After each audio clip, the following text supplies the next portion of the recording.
went up to the girls' toilets and I felt like I was going to be sick, so I locked myself in the cubicle.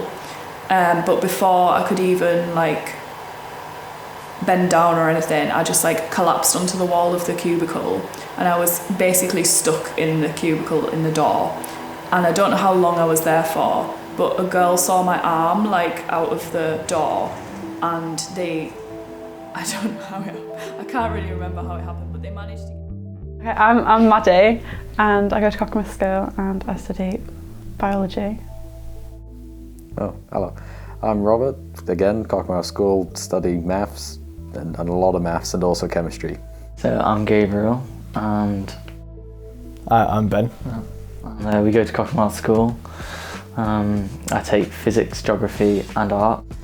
I take maths, further maths, physics and economics. And then there's Rosie Spencer, who takes chemistry, biology and maths. So we kind of have a thing at Cockermouth, so on Wednesday afternoons we get given enrichment time, which is basically a time to do stuff to enrich your UCAS application. And they did a load of talks, and this was Swarm, what is now Hollr, was part of the talks, and we were interested in that. Yeah, so we were kind of approached by Nicola from Swarm, and she was like, we've got, social activism thing going on. So we started thinking about ideas of what we could do, and I was not initially part of the group, Ben was, and we joined the group, which they had a good idea, which was to create a straw which can detect day rate drugs in drinks. The idea is that if you get a drink in a bar and maybe you've left your drink unattended, or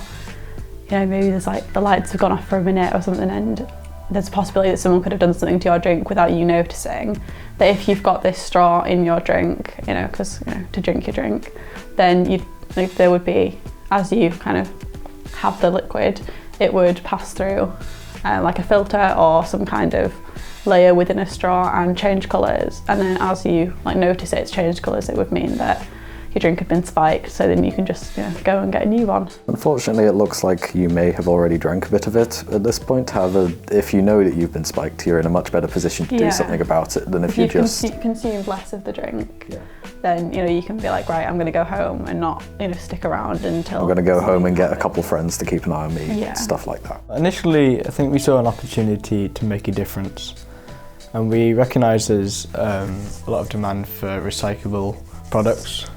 We also saw this as a big social problem that we didn't feel there was a fix that was suitable, so that was why we came up with the idea. After initially conceiving and working on the idea for the straw during enrichment time at Cockermouth School, the students visited Rory Simmons, a lecturer in forensic science at the University of Cumbria. Labs can be a very claustrophobic environment, especially with the lab. So my background originally is in things like fingerprint technology, so the enhancement and detection of latent finger marks on a variety of surfaces, using chemical and physical enhancement techniques. So the young people today we've got in the labs, they're going to be doing some presumptive drug testing using some commercially available kits, with the eventual aim, hopefully, of being able to develop some date rape drug testing straws to kind of improve safety that way.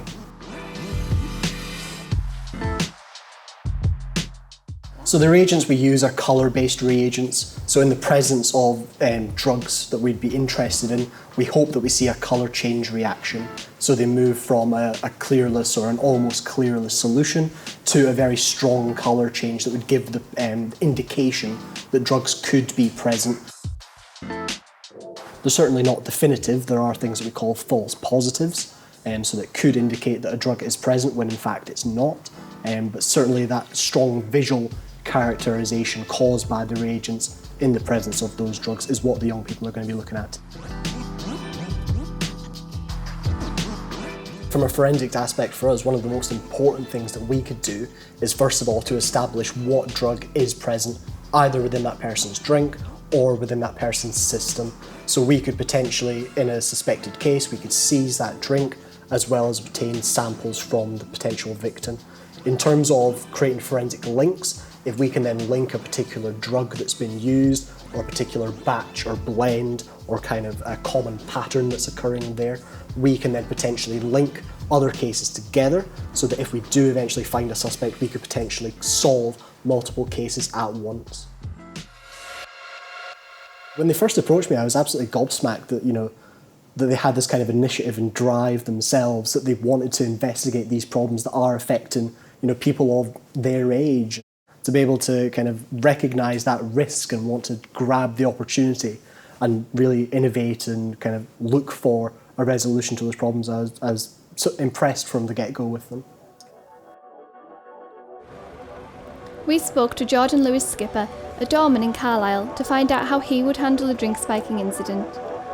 Generally, if someone was to say to me, I've been spiked, I would ask them who they're with, see if they've got friends, if they've got family.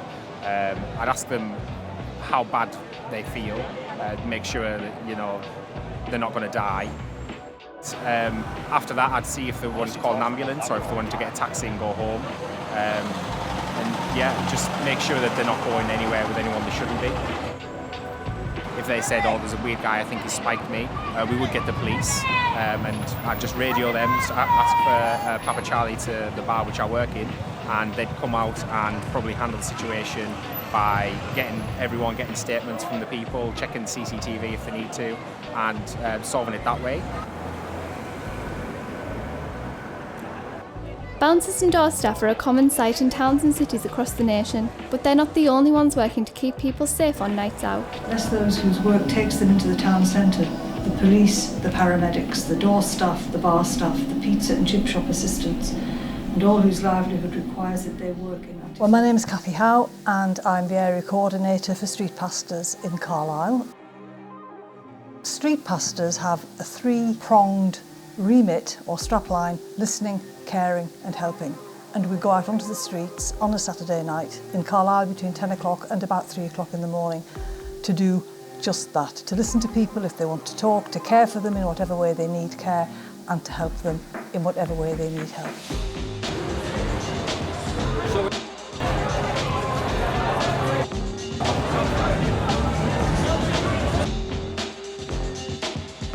The police include us in any initiatives which they're running that they think we might be useful to be in.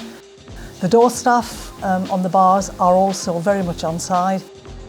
No two nights are the same, but we'll have about 15 minutes of just briefing and prayer before we go out. We'll walk around the streets of Carlisle, talking to people, talking to door staff, talking to punters, and that's basically it really. We don't, we just deal with any situation. It's a dynamic environment, so you never know what you're going to find. So we just go with the flow really.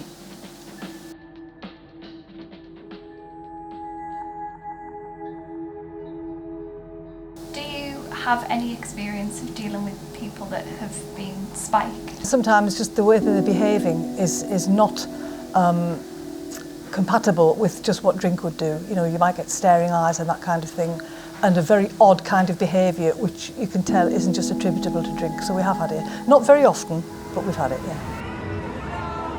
Depends what their circumstances were. We would, help them if they needed any help, but then we would probably go to the police and tell them, because they're responsible for dealing with things like that, and then they would go to the bar, if they could remember which bar it was, and deal with it.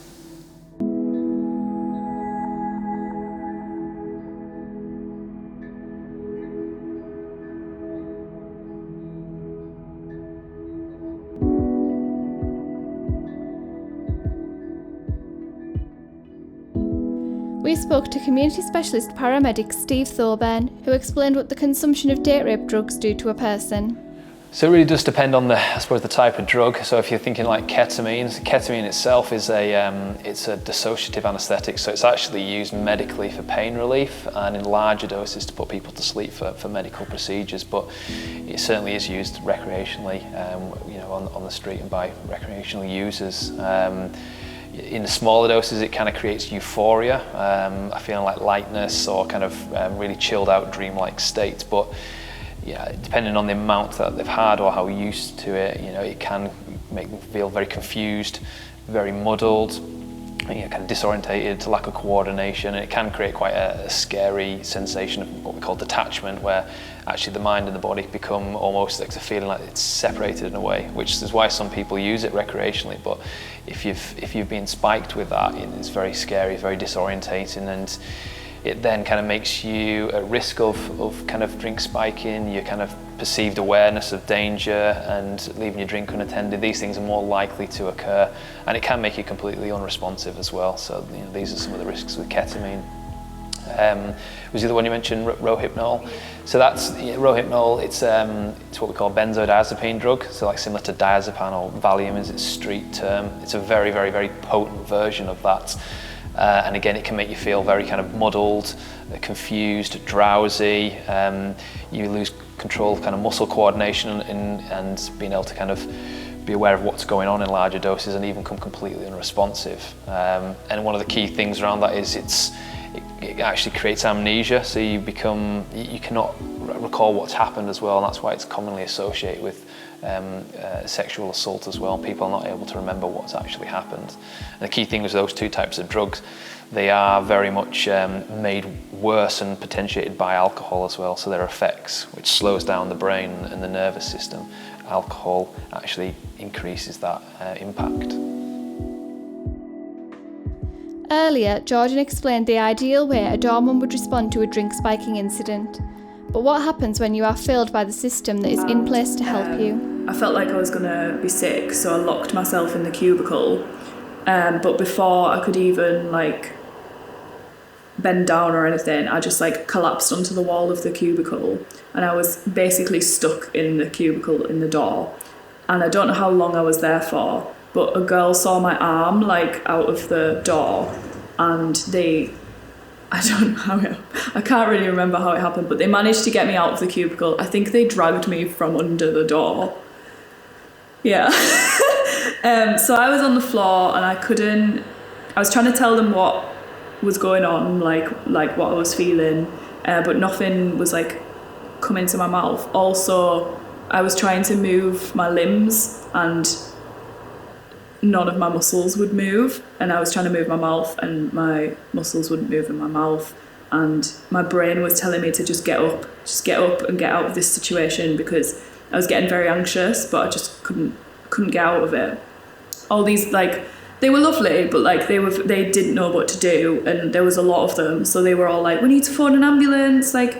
Some people I think might have been laughing at the situation, but I can't really remember. So this went on for a long time, and then my boyfriend at the time tried to get into the toilets, but the bouncer wouldn't let him in because it was the girls' toilets, and he exclaimed that his girlfriend was in there and she was on the floor, blah, blah, blah. And then there was a lot more time passed, or it might not have, but it might have happened in minutes, but to me it felt like hours. And then the bouncers came in, literally whooshed me up on their there was two bouncers, and I was this between their shoulders, and they marched me down the stairs, and as they were walking me out, I was trying to tell them that I'd been spiked, because I knew something had happened, and that's where my brain had gone, something was wrong, I'd been spiked. I was trying to tell them, and I can't remember, I was maybe slurring my words, but one of the bouncers was no, you're just drunk, lass, you just need to go home. And I was really scared at this point, because they'd taken me away from everyone who was in the toilet, all my friends who kind of knew what was going on by now. And they just put me on the bus stop outside of Concrete, and then went back into the club. And when my boyfriend at the time found me, I was on the floor. I'd slumped from the bus stop. The students are still at the start of this journey, and while they are aware of the challenges that may face them, they remain focused on their end goal. It's a really difficult thing to detect, because you're in an environment where there's lots of strangers. It's hard to tell because of the lights, it's dark, and it's a serious problem, but there's not much you can do about it. Obviously the main aim is to not have people date raping people, but if you can find a method to detect when something like that's happening, that was kind of the thinking behind it. Well, ideally the business side would fail, and that nobody would have to buy one because no one would ever dream of doing such a thing, or the product was so good that it would deter people from ever doing such a thing. So that's our end goal. Well, what you would advise people to do and what they actually do are poles apart, but my advice would be go out and take your brains with you. Don't leave your brains at home. We have a little card that we give out to people that says keys, money, phone, plans to get home. So make sure you've got all of those things. Make sure your phone is charged and unlocked, because if it's locked, nobody can use it except you, and if you aren't capable, it doesn't get done. Stay with your friends. Don't get separated from your friends, which happens a lot. Keep an eye on your drink, keep a hand on your drink, and if you go to the loo, get somebody that you know to look after it for you or take it with you. I think probably one of the couple of key messages for myself around it, and I think what a lot of people would kind of endorse as well, is is staying within a group, kind of keeping an eye out for each other, and kind of if one person goes to the loo or onto the dance floor, just keeping an eye on those drinks. Never leave drinks unattended. If people have had too much alcohol, then I think it's about having a plan to get that person home safely, get them to drink water, keep an eye on them, but importantly, never send them home on their own. And also as well is drinking in moderation. As I said, a lot of these drugs, very early on, if you are spiked with them, it's hard to actually differentiate it from alcohol intoxication as well. So drinking in moderation will enable you to kind of identify if something's up here, something's not quite right, and act on that gut feeling if you're concerned. It shouldn't be like this, but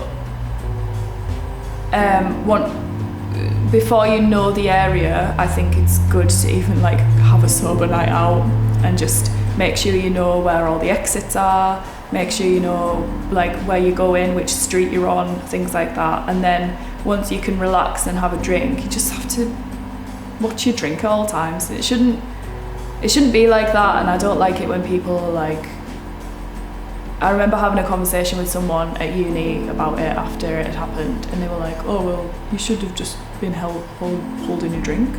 And I was like, but it shouldn't be like that, it just shouldn't happen. We shouldn't teach people just teach people not to spike people's drinks. It's not hard, but we don't live in that kind of world. But I would tell them to you have to just be on the ball, especially, I'm sorry, but especially for a woman, because it happens more to women.